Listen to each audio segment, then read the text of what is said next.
Good morning, students. In the last class, we have learned what are the principles of treatment, in which we have learned that first, the treatment is given to make the patient to get relieved from the symptoms. Second, the medication is given to make the patient getting relieved from the disease. That means the disease causing infectious agent will be eliminated by using the second level medication. First medication is given only to make the patient to be relieved from the symptoms of the disease, whereas second level medication is given to make the patient to be eliminated from the infectious agent, so that the disease is completely cured, right? But we all have heard of prevention is better than cure. Why prevention is better than cure? Because there are certain limitations in the treatment of any disease, right? So as the limitations are there, so better not to have the disease. If limitations are not there in treatment of the disease, even if disease is coming also, there is no problem. As there are certain limitations, even during the treatment, it is better always not to have the disease. So prevention is better than cure. What are those limitations? Number one, if a person is diseased, then the body functions of that person are damaged and may never recover completely at certain times. That is the first limitation. The disease can be cured, but the body functions which have gone damaged may never recover completely. And second limitation is the diseased person has to be in bedridden condition during the time of treatment. Even though proper treatment is given, still the diseased person has to be under bedridden condition during the time of the treatment for a particular period of time. And third limitation is the person who is suffering from an infectious disease will act as reservoir of that infection. Means there are many number of microbes, infecting microbes are present in that person's body. Through various means of spread from this diseased person, this disease causing microbe will spread to other person's body, right? Such that the diseased person will act as reservoir of the disease. Because of this, multiplication of the above difficulties take place in the society. So, first limitation is when a person is damaged, when a person is diseased, many of the functions, body functions will get damaged and may not recover completely. And the diseased person has to be bedridden for a particular period of time. And third one is the person who is suffering from an infectious disease will act as reservoir of that infectious organism, so that that infectious disease will spread from that diseased person to other persons, because of which multiplication of the above symptoms takes place. So we have learned that there are certain limitations in the treatment of the disease. So prevention is better than the cure. So what are the ways of prevention of the disease, or how can we prevent the occurrence of disease? There are two ways for the prevention of diseases. First one is general ways of prevention, and second one is specific way of prevention. Here in today's topic, let us discuss general ways of prevention of diseases. in detail. The general ways of prevention of diseases, it is for preventing the person to be exposed to all types of infectious microbial agents. Whereas specific ways of prevention, it is to make the person prevented from getting infected by a particular infectious microbe. Whereas general ways of prevention, in that particular way, what we are going to do, we will make the persons prevented from getting exposed to all types of infectious microbial agents. Okay. How can we just accomplish the general way of prevention? The general way of prevention, it is accomplished by not allowing the persons getting exposed to infectious agents. By not allowing the persons, say ourselves or human beings, getting exposed to infectious agents. The general ways of prevention is achieved or can be achieved by not allowing the persons from getting exposed to infectious agents.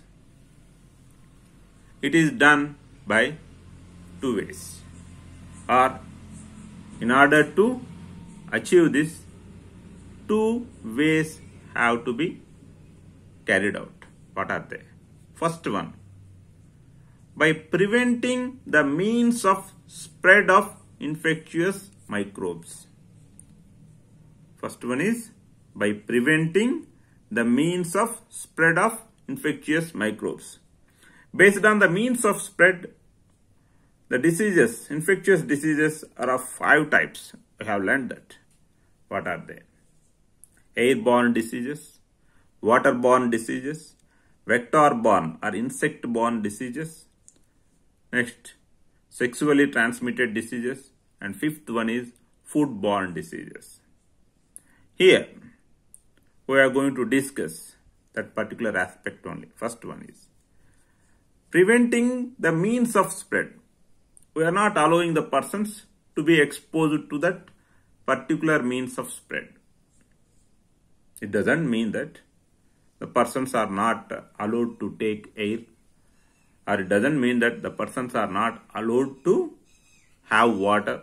It doesn't mean that the persons cannot just walk around in our surroundings. Okay? It doesn't mean that the persons are not allowed to have food. What it means, does every type of air cause some infection? No. If you inhale contaminated air, then only you will get affected by some infection. Does every type of water cause infection in your body? No. If you take or drink contaminated water, then only you will get that disease or infection. Okay, if you go in a very surrounding area for walking, or if you sit outside, will you get bitten by mosquitoes or some other insects? Not necessarily. If there are no mosquitoes, you will not be getting bitten by the mosquitoes. If mosquitoes are there, then only they will bite you. If they are not there, you will not be getting bitten. And if you eat, okay, complete good quality of food, not infected, you will not get any particular disease. If you are having a faithful, only one single life partner, there is no problem of getting affected by STDs, sexually transmitted diseases. So, by not allowing to have contaminated air, by not allowing to have what? Contaminated water, by not allowing to be bitten by insects or vectors, okay, by not participating in unfaithful act of sexual intercourse, by not eating contaminated food, we can make ourselves prevented from getting exposed to infectious agents. The agents which generally spread from one person to other person through the means of air, water, okay, food, next insects and sexual intercourse. All these infectious agents can be prevented to enter into our body by just following these practices, right? Okay. We can prevent ourselves from getting exposed to airborne microbes by providing living conditions that are not overcrowded. Now the COVID situation is there.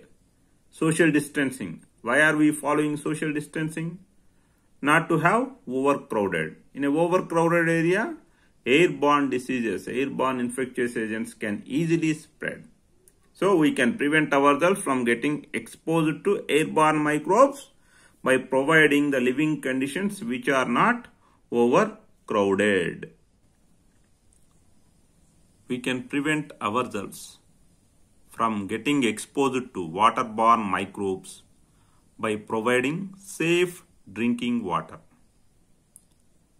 like chlorination or treatment with ultraviolet rays.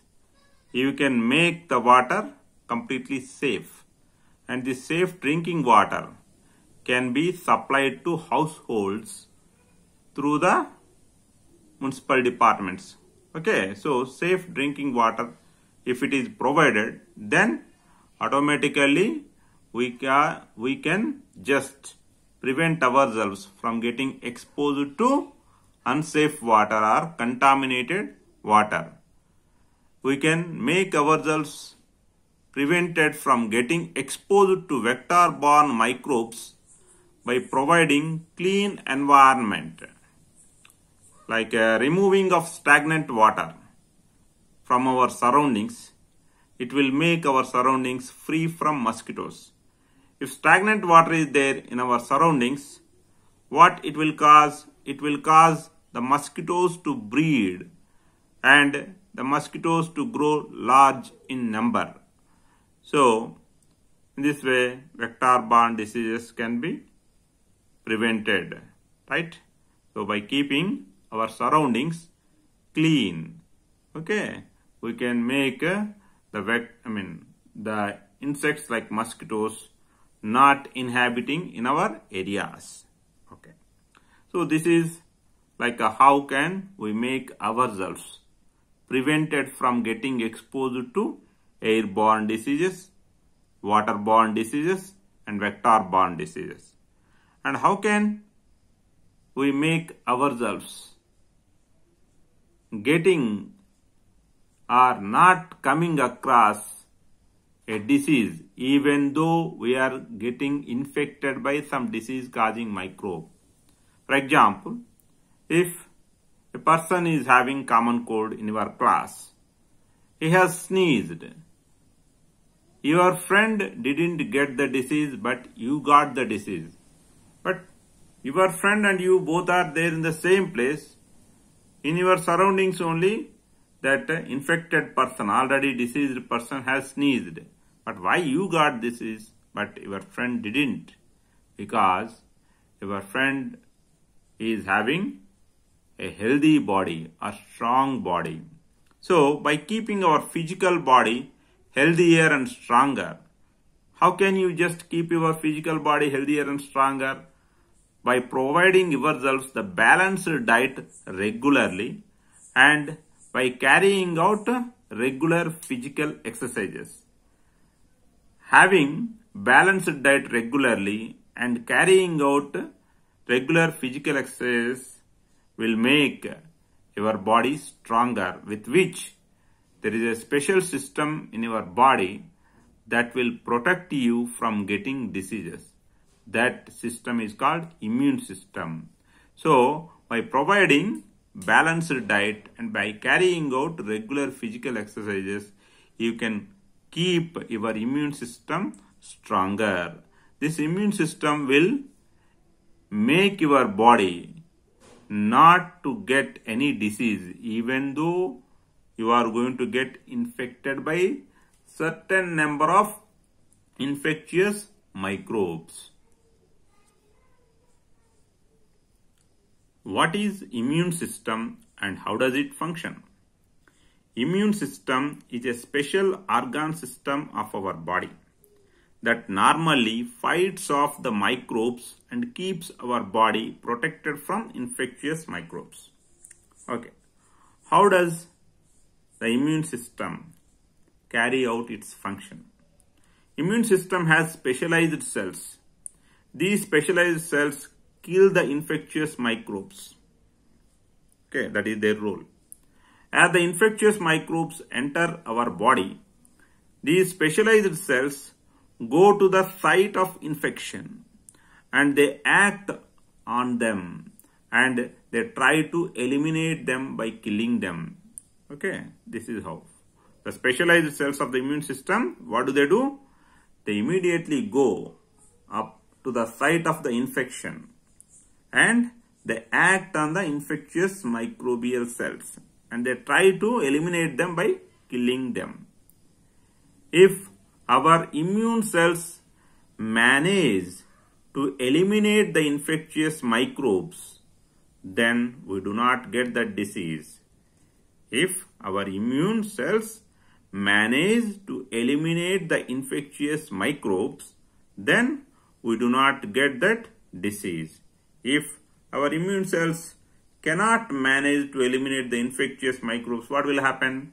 Their number will increase. The infectious microbial number will increase and they start showing the symptoms of the disease and the disease also take place. Okay. Generally, our immune cells manage to kill or eliminate infection or infectious microbes well in advance than the microbes going to increase their number. Okay, so the infectious microbes upon entry into our body, they have to multiply and they have to increase in their number. But what our immune system does, our immune system cells, they manage to kill or eliminate the infectious microbes well before the infectious microbe is going to increase its number. Okay, so that the disease is not going to take place in our body. When will it happen? If your immune system is stronger enough, then only it will happen. Otherwise, what will happen? Immune system cannot manage to kill or eliminate the microbes even if the microbial population is increasing in your body, right? So, thus becoming exposed to or infected with an infectious microbe, it cannot necessarily going to cause disease, provided if your immune system is strong enough. If your immune system is not strong enough, then even a milder level of infection also can cause you to get the disease. Okay, so this is how general ways of prevention from getting diseases can be carried out.